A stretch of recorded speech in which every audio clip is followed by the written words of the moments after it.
Satu istri aja lu belepotan buat nyelesain masalah, ya. Apalagi lu nambah istri. Takut gue nih, lambung lu lama-lama meledak nulek.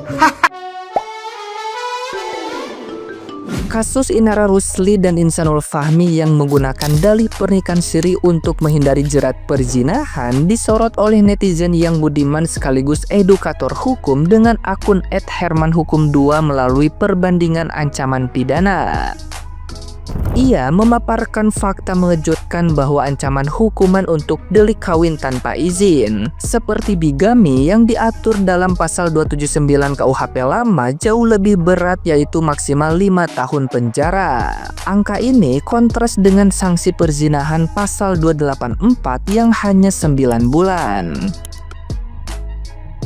Disparitas ancaman hukum ini tetap dipertahankan dalam KUHP yang baru. Oleh karena itu, edukator tersebut mengingatkan bahwa mengklaim telah melakukan persetubuhan dengan dalih nikah siri sama sekali tidak membebaskan pelaku. Klaim tersebut justru mengalihkan fokus ke tindak pidana yang memiliki ancaman sanksi jauh lebih berat daripada delik perzinahan. Percaya atau tidak, ancaman pidana untuk kawin tanpa izin itu jauh lebih berat daripada ancaman pidana perzinahan. Mungkin Anda nggak percaya. Oke, akan saya jelaskan. Ya, ini benar adanya. Mari kita perhatikan ketentuannya di KUHP lama maupun di KUHP baru. Di KUHP lama, delik kawin tanpa izin diatur di pasal 279 ayat 1 ke-1 dan ke-2. Itu ancaman hukumannya adalah maksimal 5 tahun. Sedangkan delik mengenai perzinahan diatur di pasal 284 dan ancaman hukumannya hanya 9 bulan. Bayangkan, satunya berapa? 5 tahun, satunya 9 bulan. Lalu bagaimana dengan ketentuan di KUHP baru? Masih tetap sama pada dasarnya, yaitu ancaman pidana untuk kawin tanpa izin lebih berat daripada perzinahan. Namun ada sedikit perbedaan. Perhatikan, di pasal 402 diatur kawin tanpa izin itu ancaman hukumannya 4 tahun 6 bulan. Jadi ada sedikit penurunan dari sebelumnya 5 tahun menjadi 4 tahun 6 bulan. Sedangkan delik pidana perzinahan, ancaman pidananya sebagaimana diatur di pasal 411 adalah 1 tahun. Jadi sebelumnya 9 bulan, kemudian meningkat menjadi 1 tahun. Jadi kalau Anda berkelit, misalnya nih melakukan persetubuhan dengan dalih telah nikah siri, itu tetap dapat dipidanakan, bahkan ancaman hukumannya jauh lebih berat. Apakah sudah ada contohnya? Sudah ada, walaupun tidak maksimal sampai 5 tahun, tapi rata-rata lebih berat daripada perzinahan. Lalu kenapa kok begitu? Oke, kapan-kapan kita bahas. Nah, gimana nih menurut netizen yang terhormat? Silahkan berkomentar ya. Gila loh, ini kasusnya Inara sama si Insano ngaku siri 5 tahun penjaranya, gak ngaku siri 9 bulan, tapi malunya 7 turunan. Inara Rusli adalah sosok janda syar'i yang dulu jadi korban perselingkuhan. Sekarang justru diduga jadi selingkuhan Insanul Fahmi, suami dari Wardah Tinamawa. Jadi plot twist dunia syar'i makin sulit ditebak ya. Jadi sahabat channel, kemarin kan Inara sempat dilaporkan oleh Wardah Tina ya atas dugaan perzinahan. Lalu Insanul Fahmi muncul nih dengan dalil penyelamat ya, mereka tidak berzina, tapi mereka sudah nikah siri sejak Agustus, dan Inara tahunya Insanul Fahmi ini adalah seorang duda. Nah, masalahnya sahabat channel, pertanyaan langsung muncul di benak kita netizen ya. Apakah seorang janda syar'i yang pernah jadi korban perselingkuhan tidak berpikir 2 kali ya ketika dinikahi siri oleh laki-laki yang baru dikenalnya, tanpa verifikasi, tanpa cross check, tanpa investigasi? Kok rasanya ya pengalaman pahit sebelumnya malah di skip ya? Silahkan bantu jawab di kolom komentar ya, siapa tahu logika netizen channel keliru gitu ya. Nah, sekarang masuk ke pertanyaan kedua, ini bagian edukatifnya ya. Apakah tuduhan perzinahan bisa gugur ya hanya karena ada klaim nikah siri? Secara hukum positif di Indonesia ya tidak otomatis gugur. Kenapa? Karena dalam kasus perzinahan yang diperiksa itu adalah status perkawinan para pihak ya, dan terjadinya hubungan badan di luar pernikahan yang diakui oleh negara, bukan sekedar ikatan yang diakui secara agama. Jadi Sobat Channel, pada dasarnya nikah siri itu dia tidak memiliki kekuatan pembuktian sebagai pernikahan sah ya dalam sistem hukum negara kita, karena tidak tercatat di KUA. Artinya kalau salah satu pihak masih terikat pernikahan sah gitu ya, dan terjadi dengan orang lain, maka unsur perzinahan ya tetap berpotensi terpenuhi terlepas dengan adanya nikah siri. Jadi klaim nikah siri itu dia bukan kartu uno ya, skip apalagi free fast untuk lolos dari pasal. Itu hanyalah faktor pertimbangan, bukan faktor untuk pembatal tuduhan. Nah, drama boleh berputar-putar, angle kamera boleh dipindah-pindah, tapi hukum tidak boleh ikut pindah angle. Yang dicari tetap fakta, bukan feeling, bukan dalih mendadak yang muncul ya ketika laporan sudah masuk. Lu pada ngapain masih ngebelain Inara? Dulu Virgon begitu mana tuh? Nggak ada tuh ngebelain satu juga tuh. Nggak ada tuh punya pikiran tuh, mungkin si Inara sering nolak tuh. Makanya si Virgon cari cewek lain, nggak ada. Sekarang apa banyak buat yang ngebelain Inara ini? Padahal istri saya udah bikin pelaporan polisi, laporan yang terima sama polisi, barang buktinya ada. Coba itu, udahlah. Iya, sama beda masih Jule dia.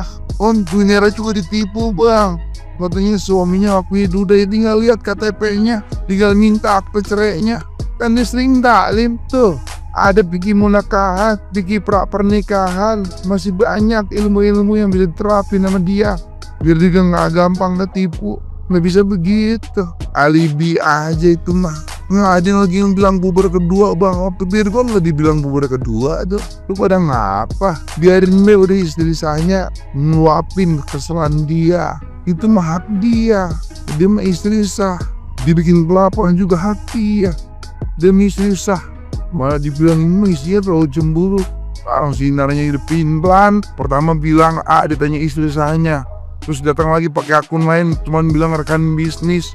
Itu udah pimpan deh tuh. Kalau orang udah bohong, harus cari kebohongan lagi buat nutupin kebohongan yang sebelumnya. Karena ending-endingnya apa? Paling bilang udah nikah siri, cari saksi, cari bukti. Banyak ntar jadi ada ustadz-ustadz yang dijadiin saksi, lihat aja. Begitu palingan. Budaya dunia entertain. Orang-orang yang berkeliaran di media sosial mungkin udah kelakuannya udah pada tahuan dah. Udah gak usah dibilang lu yang salah tetap salah. Gitu baik udah pelek. Menjadi selingkuhan itu nggak harus cantik cenah. Cukup nggak tahu diri aja. Cukup nggak tahu diri, cukup nggak mau tahu perasaan istri sah, cukup nggak mau lihat bahwa ada surat cerainya, cukup nggak mau denger alasan apapun dari istri sah, cukup ya. Itulah syarat dari perselingkuhan. Nggak tahu diri, udah diselingkuhin katanya, sekarang malah menjadi subjek dari selingkuh itu. Menjadi dulu objek, sekarang subjek. Lu lah pelakunya, lu pelaku ya. Perasaan istri sah lu pikirin. Lu dulu bilang betapa sakitnya lu diselingkuhin, sekarang lu selingkuh. Pakai alasan nikah siri. Jangan menghalalkan nikah siri, nggak ada.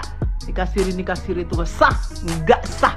Kita bukan anak-anak, kita bukan anak bocah yang datang cowok karena kita nggak bisa menahan nafsu ya. Datang cowok, saya sudah cerai sama suami saya. Terus kita bilang, oh iya langsung kawinin saya karena saya udah gatel banget gitu. Nggak perlu verifikasi lagi. Mana surat nikah lu? Mana surat cerai lu? Mana? Enggak. Alasan bisnis, alasan berkedok-bekedok. Nggak usah berkedok-bekedok lah. Gatel-gatel aja. Sorry ya, gue nggak suka dengan orang yang selingkuh dengan bini orang. Tau nggak? Ini lagi laki nggak tahu diri. Pakai nangis, pakai minta maaf tuh sama bini lu, sama bini sah lu minta maaf, baru bener. Bukan sama yang lu masih ngewong-ngewong, masih dengan hawa nafsu lu minta maaf. Salah lu. Istri sah lu yang disakitin, tau nggak?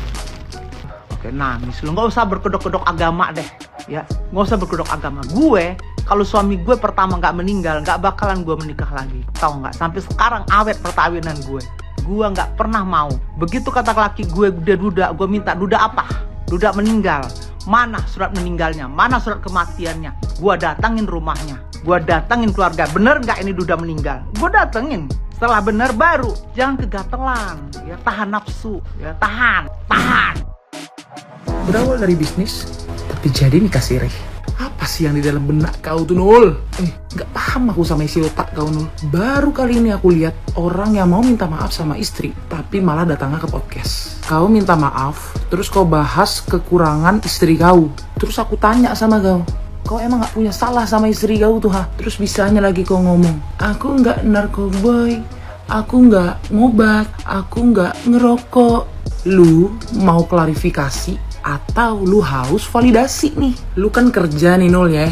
Lu kuliah tuh di univ ternama, jurusan computer science. Lu kehidupannya udah padat merayap nih, tapi lu masih kepikiran ya buat nambah istri. Tapi lu ngeluhnya asam lambung nih. Mohon maaf nih, di mana-mana orang asam lambung itu nggak boleh kebanyakan pikiran. Jadi harusnya lu ngurangin kegiatan lu, Minul. Satu istri aja lu belepotan buat nyelesain masalah, ya. Apalagi lu nambah istri. Takut gue nih, lambung lu lama-lama meledak, Nul. Kata gue, lu mending sekolah lagi deh, ya. Komunikasi intonasinya dijaga ya. Minul, gue gak budek ya. Memang gue gak kenal sama bini lu, tapi dari cara dia berkomunikasi dari sosial media, itu suaranya halus dan lembut. Sekarang aku tanya sama kau, Nul, kau mau cari suara istri yang spek yang kayak apa nih? Semut. Terus bisa-bisanya dia bilang, aku pengen hidup tenang. Kayak mana hidup kau mau tenang? Kegiatan kau aja pun sebakul-bakul. Waktu kau sama istri kau itu pun sedikit kali. Terus ngeluh lagi usahanya banyak rugi. Minul, gimana usaha lu nggak rugi? Lu nyakitin bini lu. Masa kayak gitu aja harus dijelasin, Nul? Terus bisa pula dia ngomong, satu tim. Halo Minul, kau mau bikin apa? Mau olimpiade kah kau? Kayak gak masuk di akalku jawaban-jawaban kau tuh, Nul. Macam kayak buang waktu kau di podcast itu, ha? Part yang paling gong adalah saat dia mengasihani IR dan anaknya daripada istri sah dan anak kandungnya sendiri. Kenal secepat itu dan memutuskan untuk menikah tuh bingung sih aku. Pesan aku buat para lelaki, jangan pernah remehin feeling istri. Mungkin istri kau kayak orang bodoh, gak tahu apa-apa, tapi ketika istri kau berserah kepada Tuhan, kelar.